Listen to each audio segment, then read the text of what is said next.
He stepped in front of flying arrows to save the alien girl. The reward was worth every scar. The metallic gleam of Travis's armor caught the dying sunlight as he strode through the winding streets of New Thessaly, the colony's most notorious trading hub. His exposed arms and legs drew appreciative glances from passers-by, but he paid them no mind. After 5 years as a freelance security specialist in the Outer Rim, he'd learned to tune out such attention. The spaceport ahead buzzed with activity, merchants and travelers from a dozen worlds haggling over prices and exchanging goods.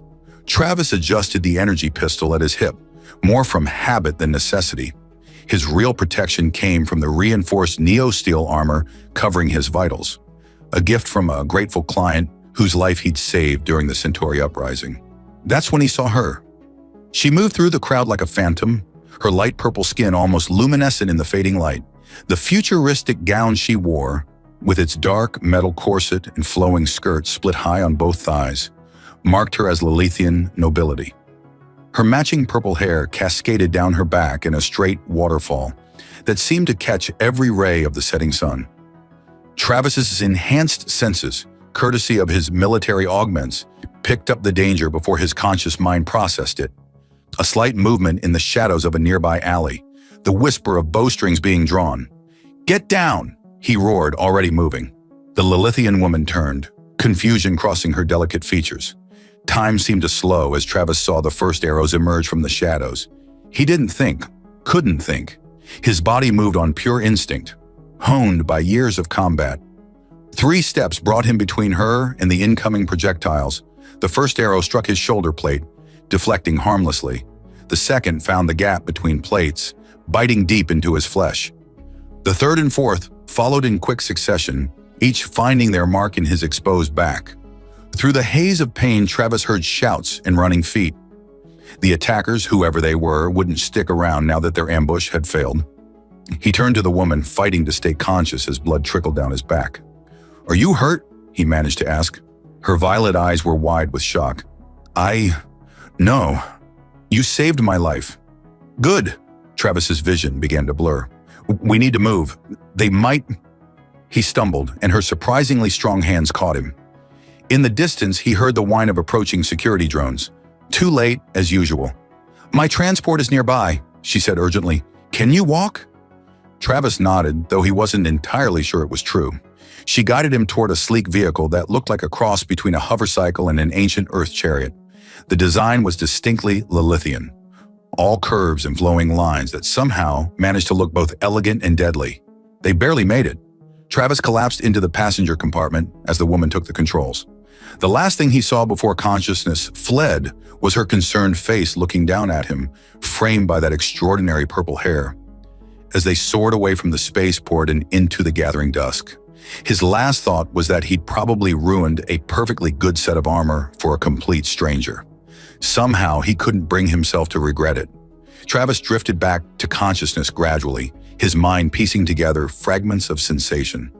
The first thing he noticed was warmth, a soft, comforting warmth pressed against his face. Then came the gentle scent of exotic flowers, unlike anything found on Earth. His military-enhanced senses cataloged each new input, while his brain struggled to make sense of his situation. He was lying on his stomach, head turned to one side, resting against something both soft and firm. As awareness crept back, he realized his head was nestled against— Oh, well, this was unexpected.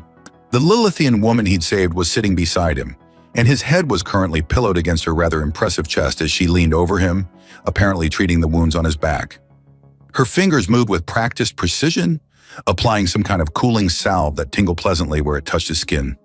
Travis kept his breathing steady and his eyes closed, fighting down an inappropriate grin. He'd been in worse positions during his career, though none quite so. "Interesting. You really are quite remarkable," she murmured, apparently believing him still unconscious. Her fingers traced the edge of one of his scars, an old one, not from the recent arrows. "Such fascinating biology. Your healing rate is extraordinary." Her accent was musical, each word carrying a slight melodic quality that human vocal cords couldn't quite replicate. It was oddly soothing. "The arrows should have killed you," she continued softly. 3 direct hits. Yet here you are, already healing. And you took them without hesitation for a complete stranger. Her hand moved to another scar. What manner of man are you, Travis Drake? He couldn't help himself. The kind who's wondering how you know my name? She jerked back with a startled squeak that was absolutely not dignified enough for what he assumed was a noblewoman, given her attire and manner. Travis opened his eyes, grinning up at her now furiously blushing purple face. "You're awake," she accused, as if this were somehow his fault. "Have been for a few minutes," he admitted, making no move to lift his head from its rather comfortable position. "Seem rude to interrupt your fascinating monologue about my biology." Her blush deepened to a shade of purple that shouldn't have been possible. You... She seemed to be searching for the right word in standard. "Scoundrel!" Travis laughed, then immediately regretted it as pain lanced through his back. "Ow, okay, laughing is still off the menu." Her embarrassment immediately transformed into concern. "Don't move too much. The regenerative matrix is still settling." "The what now?" She gestured to his back. "Advanced healing compound. Very expensive, very effective. House Neller's personal blend." "House Neller?" He raised an eyebrow. "Should I know that name?" "I suppose not, if you don't follow Lilithian politics." She straightened slightly, adopting a more formal pose that did interesting things to her already impressive figure. "I am Lady Verecha Nellor, first daughter of House Nellor, third house of the Crystal Spires." "Ah," Travis said, "that explains the assassination attempt." "It wasn't..." she started, then stopped, frowning. "Well, yes, I suppose it was, though I'm still not certain which of my family's enemies was behind it." "You have many?" "House Neller has been ascending rather rapidly in recent years," she explained. This tends to make the older houses nervous." Travis nodded, finally forcing himself to lift his head from its comfortable resting place. He pushed himself up slowly, mindful of his injuries, until he was sitting on what he now realized was an extremely luxurious medical bed. The room around them screamed private medical suite, all gleaming surfaces and advanced equipment. "How long was I out?" "Just over 2 standard days," Varya replied. "The arrows were coated with a rather nasty neurotoxin. If you weren't human..." She trailed off, then added, "Your species' resilience to toxins is remarkable." "We're stubborn that way," Travis agreed. He studied her face for a moment. "You've been here the whole time, haven't you?" The blush returned. "I felt responsible. You were injured, saving my life. Pretty sure that was my choice, my lady." "Varya," she corrected automatically. "And yes, it was. A choice I still don't fully understand." She tilted her head, regarding him with those striking violet eyes. "Why did you do it? You didn't know who I was." "I could have been anyone." Travis shrugged, then winced as the motion pulled at his healing wounds. "Didn't matter who you were. Someone was about to die who didn't deserve it. I was in a position to prevent that. Simple as that." "Simple?" She laughed, a sound like crystal wind chimes.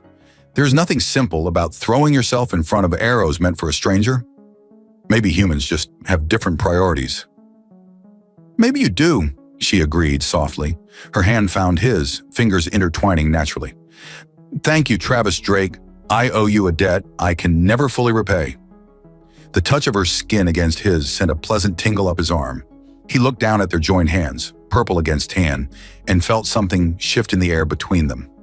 "Well," he said, voice rougher than he'd intended, "I can think of a few ways you could start." Her eyes widened slightly, pupils dilating, in a way that suggested Lilithian arousal wasn't so different from human after all. "Oh? Do tell." "First," he said, "you can tell me how you knew my name." She laughed again, but didn't pull her hand away. "Your identification chip, of course. Standard medical procedure." "Ah, that's considerably less mysterious than I was hoping." "Disappointed?" "Devastated. Here I thought you'd use some exotic alien telepathy." "Sorry to disappoint." Her thumb traced small circles on his palm. "Though I do know several other exotic alien techniques that might interest you." The Crystal Spires lived up to their name.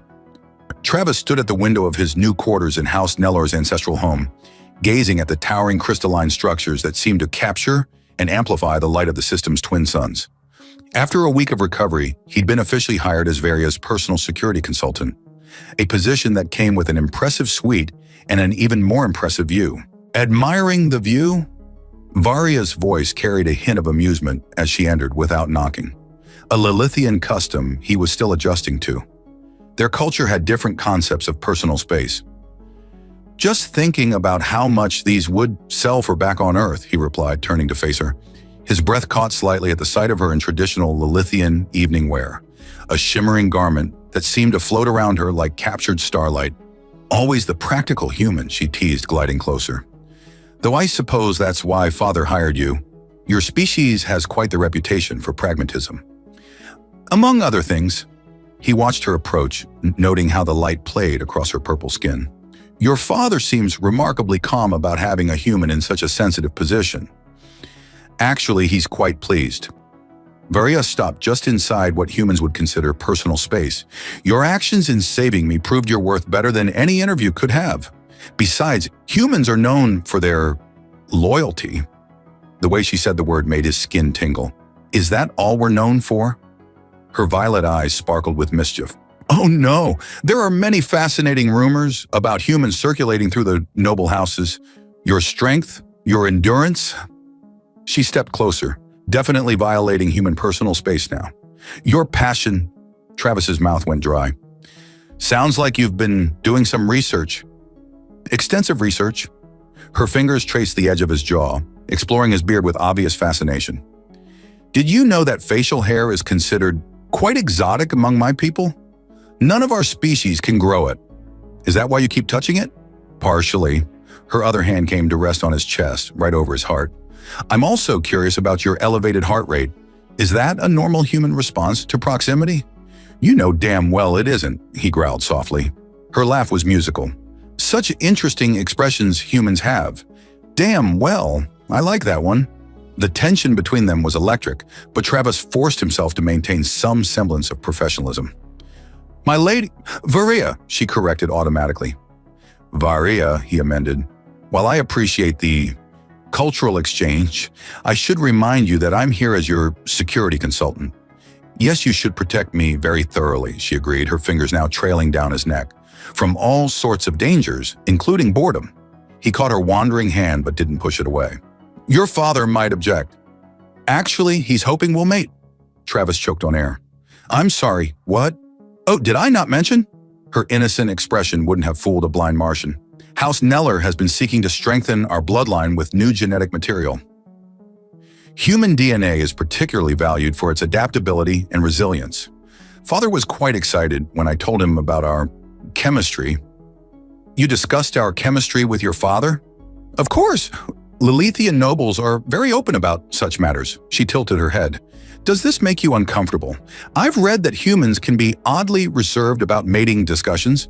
Travis ran a hand through his hair, which had come loose from its usual tie. "I'm just trying to process the fact that your father hired me hoping I'd mate with his daughter." "Well, not only that," Varia assured him. "Your security expertise is genuinely valued. The mating is more of a bonus objective." He couldn't help but laugh.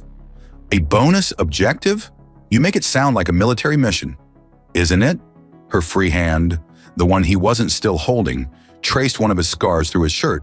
"You've already taken arrows for me. Surely this is a more pleasant way to serve a House Neller?"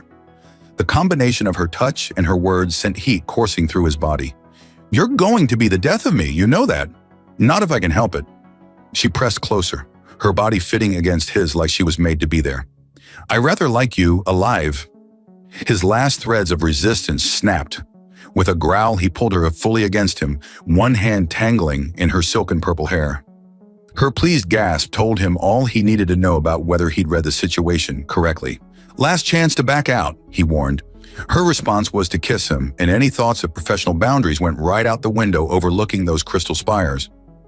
Hours later, as they lay tangled in sheets that somehow managed to be both silk soft and stronger than steel, Varia traced lazy patterns on his chest. "You know," she mused, "there are at least 12 noble houses that will be absolutely furious about this." "Only 12? He caught her wandering hand, pressing a kiss to her palm. "Well, 12 that wanted to arrange marriages with me personally. There are probably more who will be upset simply because you're human."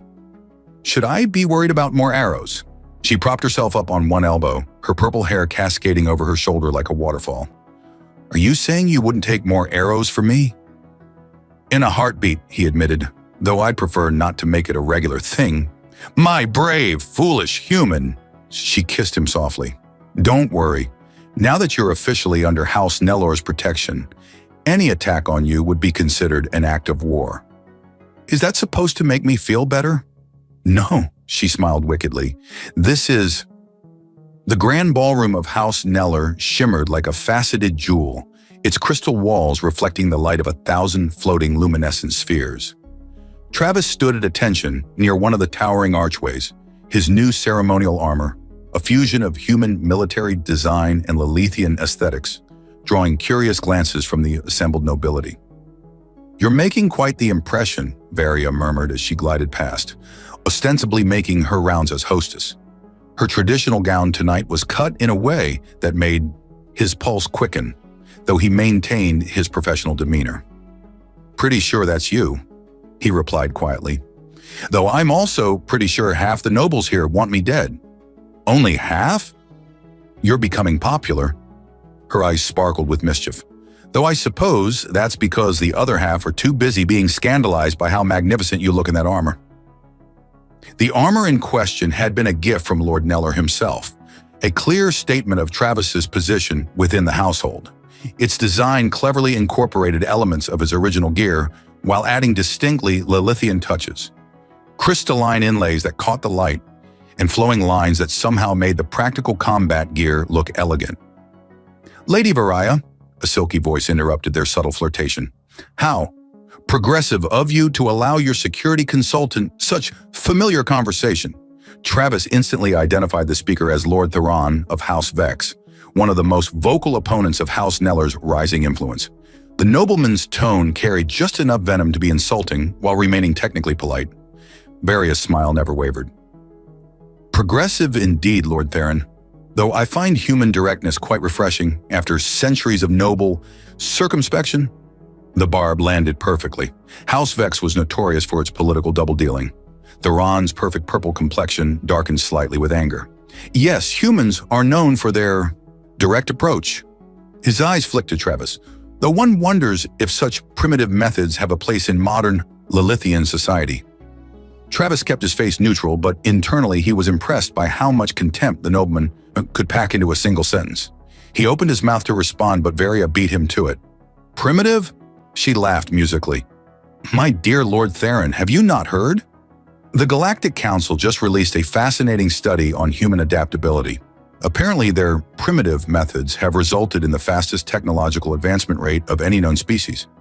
Not to mention, she added, her voice dropping to a conspiratorial whisper that nevertheless carried to nearby listeners. Their physical capabilities are quite, impressive.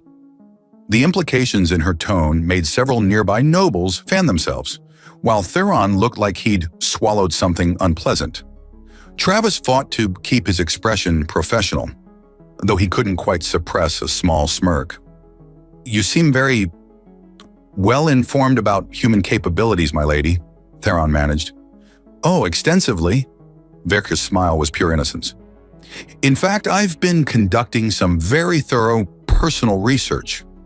The scandalized gasps from the surrounding nobles were worth every moment of political tension. Travis watched as Theron's face cycled through several interesting shades of purple before the nobleman managed to excuse himself with rigid politeness. As soon as he was gone, Varia drifted closer to Travis. Was that too much? Probably, he admitted, but I enjoyed it anyway. Good. She brushed her hand against his arm in a way that seemed casual but sent electricity through his enhanced nervous system. Because there's more where that came from. The rest of the evening passed in a similar fashion, a delicate dance of politics and provocation. Travis watched as Varia masterfully played the noble court, neither confirming nor denying the nature of their relationship, while making it clear that any threat to him would be considered a direct challenge to House Nellor. It was well past midnight when they finally retired to their private wing of the palace. The moment the doors closed behind them, Varia's diplomatic mask fell away. That, she declared, was exhausting. Travis caught her as she dramatically collapsed against him. You seem to be enjoying yourself. Oh, I was. Did you see Lord Theron's face when I mentioned personal research? She grinned up at him, though I think we should probably conduct some more. For diplomatic purposes, of course. Of course, he agreed solemnly. We wouldn't want your statements to be anything less than thoroughly accurate. Her laughter turned into a contented sigh as he pulled her closer. You know, there's an old Lilithian saying, the sweetest victory is the one that leaves your enemy speechless. Is that why you've been deliberately shocking the noble houses? Partially. She traced the crystalline patterns on his armor. Though mostly I just enjoy watching them try to reconcile their prejudices with their obvious fascination with you. With me or with humans in general.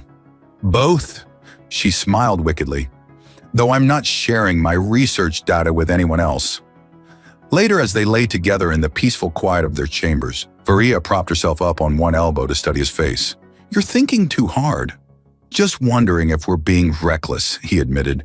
The political situation is delicate enough without us deliberately antagonizing the other houses. My father knows what he's doing, she assured him. House Nellor has always led by example in embracing change. Besides, her fingers traced one of his scars.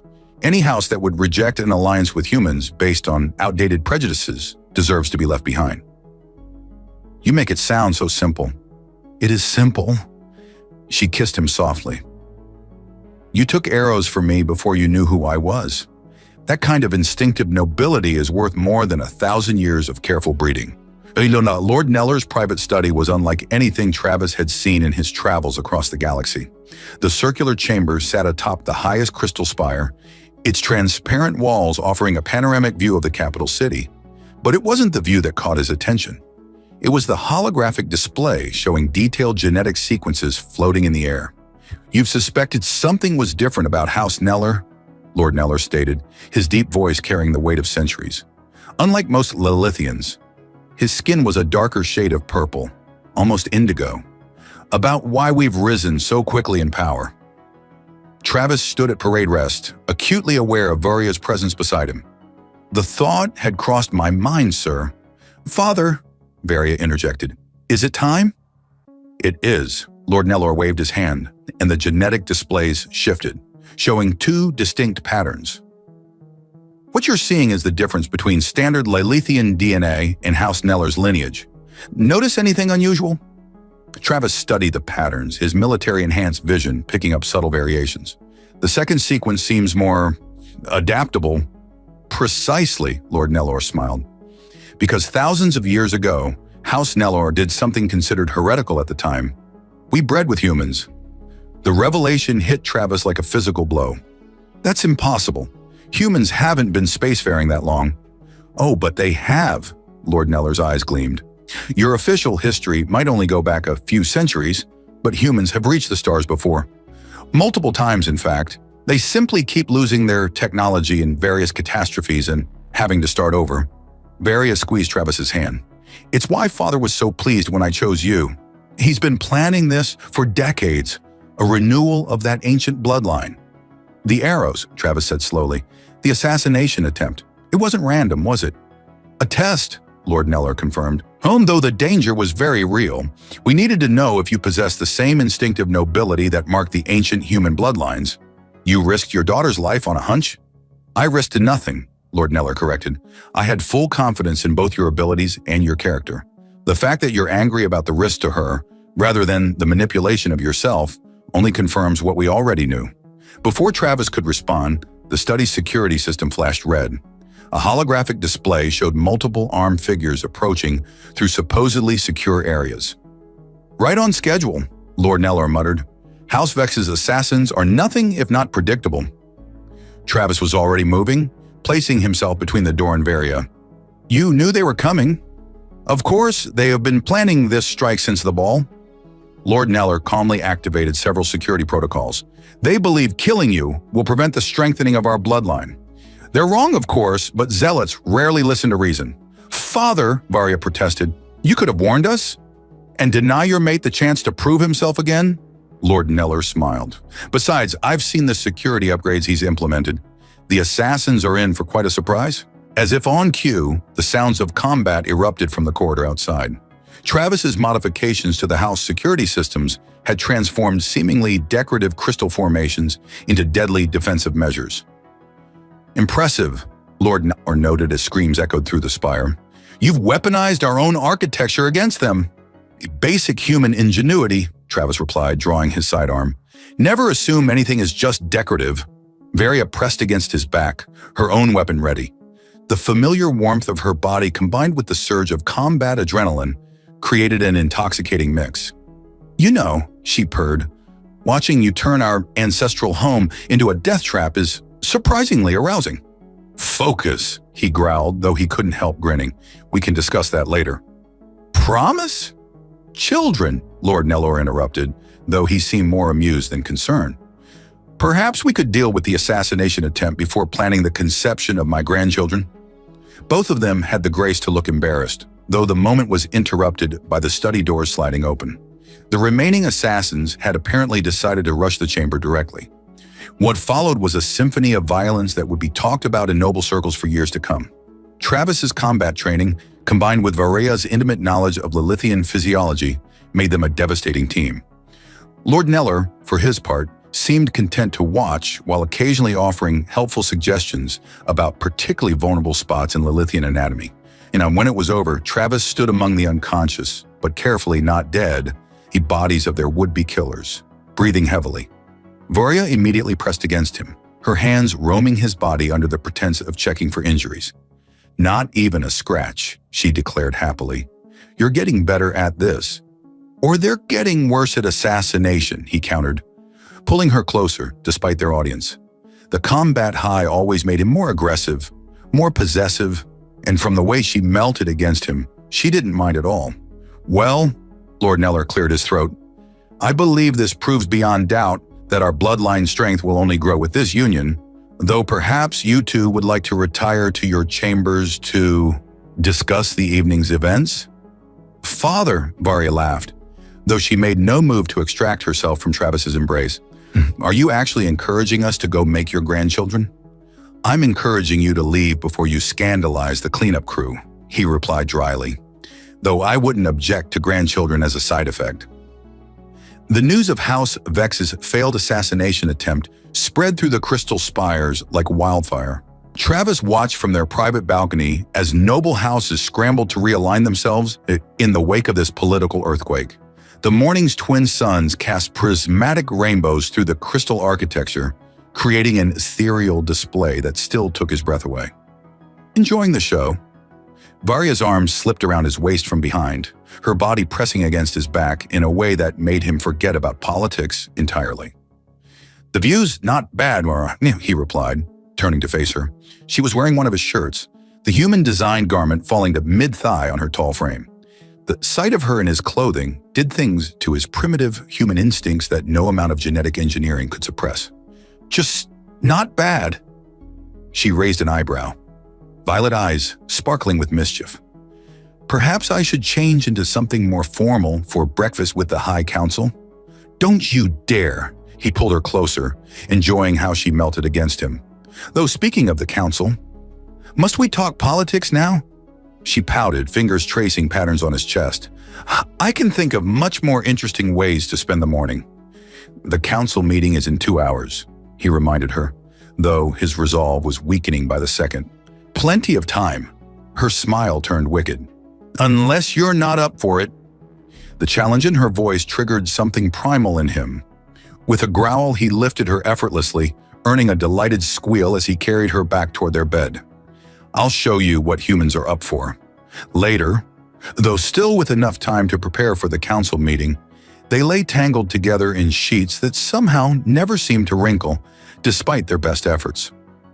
Varia traced one of his scars, her touch sending pleasant shivers through his body. "I have news," she said softly, an unusual note of vulnerability in her voice. Something in her tone made him prop himself up on one elbow, studying her face. "Good news or bad news?" "Wonderful news." Her free hand drifted to her stomach in a gesture that made his heart skip several beats. "It seems human and Lilithian biology are even more compatible than we thought." The world seemed to stop for a moment as the implications hit him. "You're..." "Yes." Her smile was radiant. Father's genetic predictions were correct. Our bloodlines have merged perfectly. Travis pulled her into a fierce kiss, pouring all his emotions into the gesture since words seemed inadequate.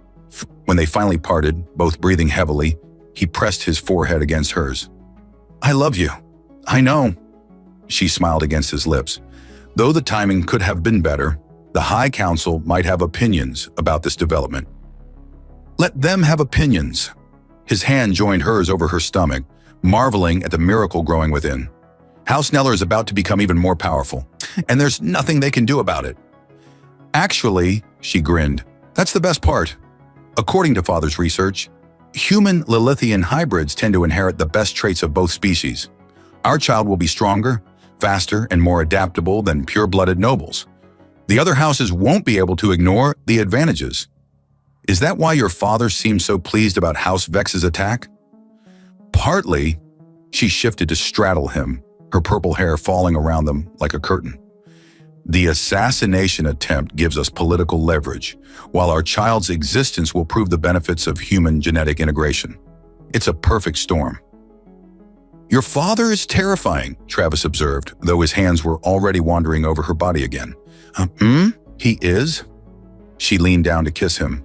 But right now, I don't want to talk about my father. The High Council chamber was as imposing as ever, its crystalline dome stretching hundreds of feet above the circular chamber. Travis stood behind Varia's chair, his new position as both her protector and mate, drawing curious glances from the assembled nobles. Lord Nellor addressed the council with characteristic directness. House Vex's actions cannot go unanswered. Their assassins were caught red-handed, their intentions clear. They sought to prevent the strengthening of our bloodlines through human integration. Integration? Lord Theron sneered from his position among House Vex's allies. You mean contamination? Interesting choice of words, Varia spoke up, her voice carrying clearly through the chamber. Especially given recent developments. She stood gracefully, one hand resting on her stomach in a gesture that drew gasps from the assembled nobles. I wonder, Lord Theron, would you call my child, heir to both human strength and Lilithian nobility, contaminated? The chamber erupted into chaos. Travis tensed, ready for another attack, but Varia's hand found his, squeezing gently. This was a different kind of battlefield, and she was in her element.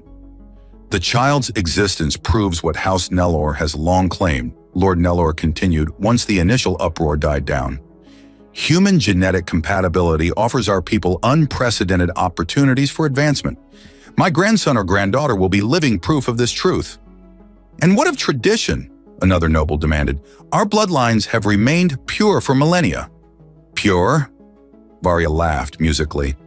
Perhaps you should study your history more carefully. House Nellor's strength comes from ancient human bloodlines, carefully preserved through generations.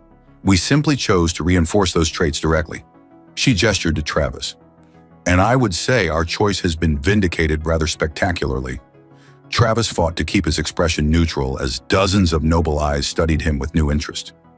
He could practically see the political calculations happening behind their jewel-toned eyes. The weeks following the High Council revelation brought changes that even Lord Nellor hadn't fully anticipated. Travis watched with a mixture of amusement and concern as previously hostile noble houses suddenly discovered an intense interest in human culture. The Crystal Spires had become a hub of human Lilithian interaction, with nobles practically tripping over themselves to secure human genetic partnerships. It's like watching a mass courtship ritual, Travis observed from his position in their private garden, where he was conducting his morning combat exercises. The physical activity helped him deal with the stress of constant political maneuvering. Varia reclined on a crystalline lounger, ostensibly reading reports but mostly watching him move through his training routine. Her pregnancy had only enhanced her natural beauty, adding a subtle glow to her purple skin that drew his eye constantly. You should see my messages, she laughed. I've received 16 formal requests for detailed information about our compatibility methods. Travis nearly dropped his practice sword. They want what? Apparently, some houses are concerned that traditional Lilithian courtship might not properly appeal to human sensibilities. Her smile turned wicked. They want to know exactly how I managed to seduce such a prime human specimen? Is that what happened? He raised an eyebrow, moving closer to her lounger. As I recall, you were the one who couldn't keep your hands off my beard. Pure scientific curiosity, she defended, though her fingers were already reaching for said beard as he leaned over her. Besides, you're the one who carried me to bed like some primitive warrior. Primitive, am I? His voice dropped to a growl that he knew affected her strongly. Strange. I don't hear you complaining about primitive human methods when we're... A discreet cough interrupted what was about to become a very unprofessional moment. They turned to find Lord Nellor's chief security officer, Commander Raylan, standing at attention. My apologies for the interruption, Raylan said, though his expression suggested he wasn't sorry at all. But we've detected unusual movement patterns among House Vex's remaining allies. Travis straightened immediately, warrior instincts taking over. What kind of patterns? Multiple small groups converging on various points around the spires. They're trying to be subtle, but they're nobles attempting subterfuge, Travis finished. About as subtle as a supernova. Precisely? Raylan's lips twitched. However, their target isn't what we expected. They appear to be focusing on the new human diplomatic quarter. Varia sat up, all playfulness gone. They wouldn't dare attack official human representatives. Unless they're desperate, Travis mused. The political landscape is shifting too fast for them to adapt. They might see attacking humans directly as their only option for preventing further integration. Then we need to stop them. Varia stood, her hand instinctively moving to protect her slightly swollen belly. We can't let them threaten everything we've built. You're not going anywhere, both Travis and Raylan said simultaneously. I'm pregnant, not invalid, she protested. You're carrying the future of both our species, Travis countered, pulling her close. Let me handle the physical threats while you manage the political fallout. She melted against him despite her annoyance. Fine, but be careful. Our child needs their father. Always am. He kissed her deeply, not caring about their audience.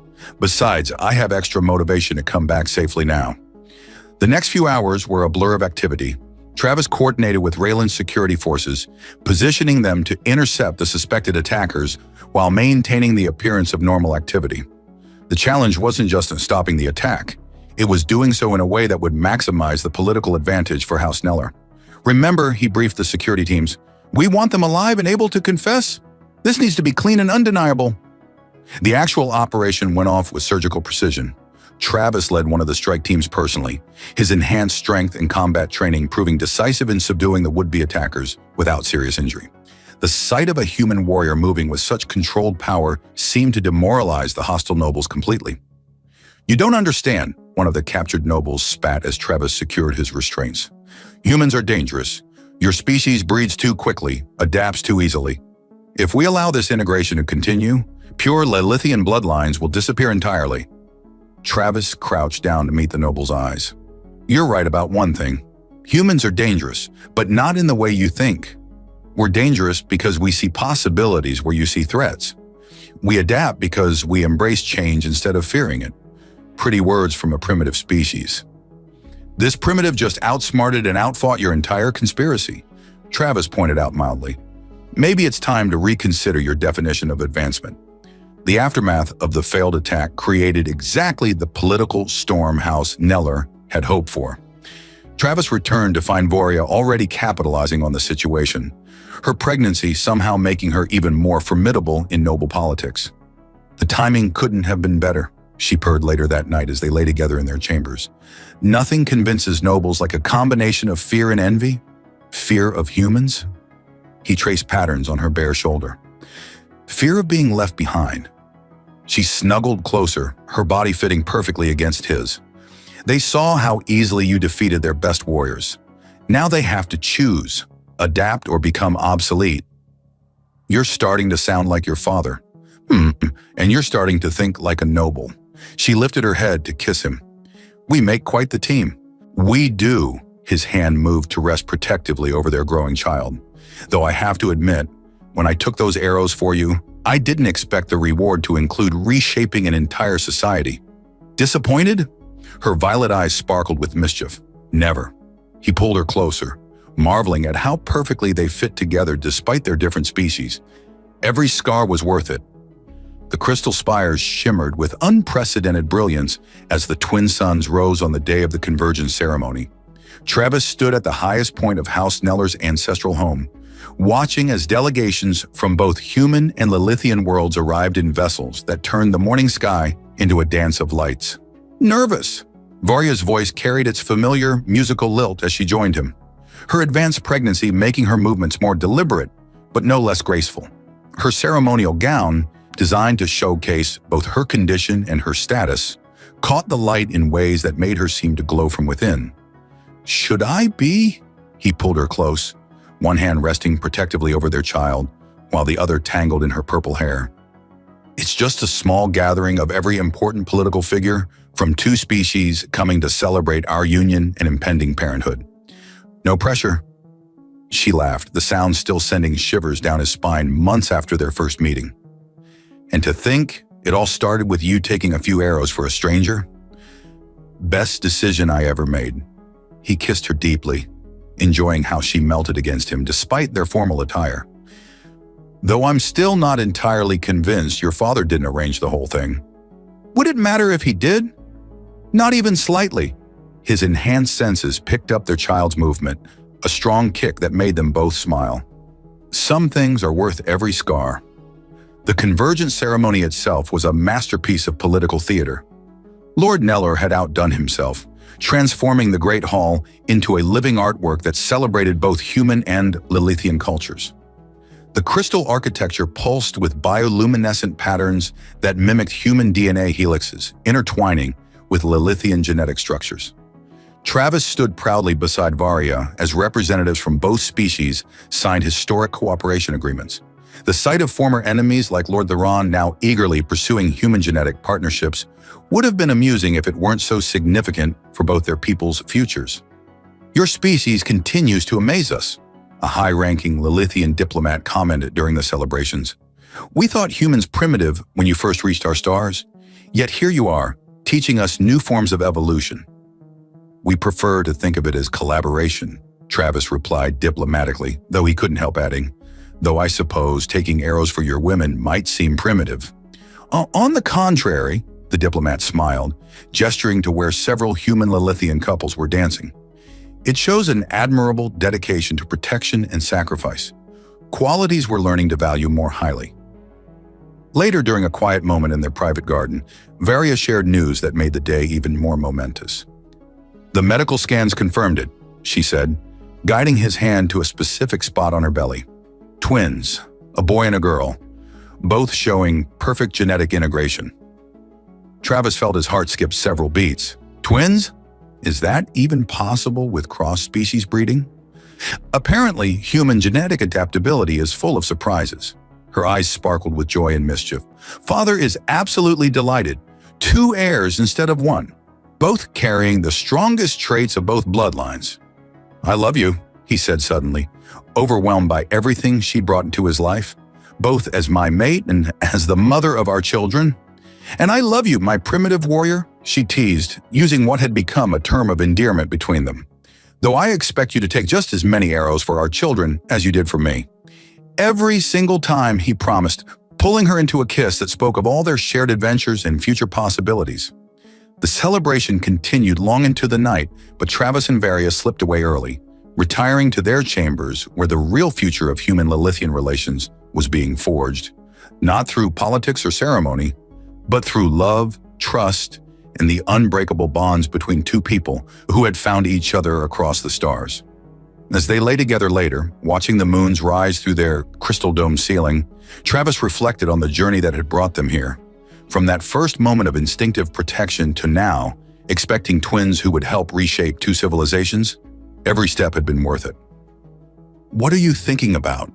Varya asked softly, tracing one of his scars, the one from the very first arrow he'd taken for her. "About reward," he replied, pulling her closer, "and how sometimes the best ones come with scars." She agreed, snuggling into his embrace. "Though I think we've proven that humans and Lilithians have much more to offer each other than just scars and rewards. We have indeed," he placed his hand over their growing children, feeling their strong movements. "We have indeed."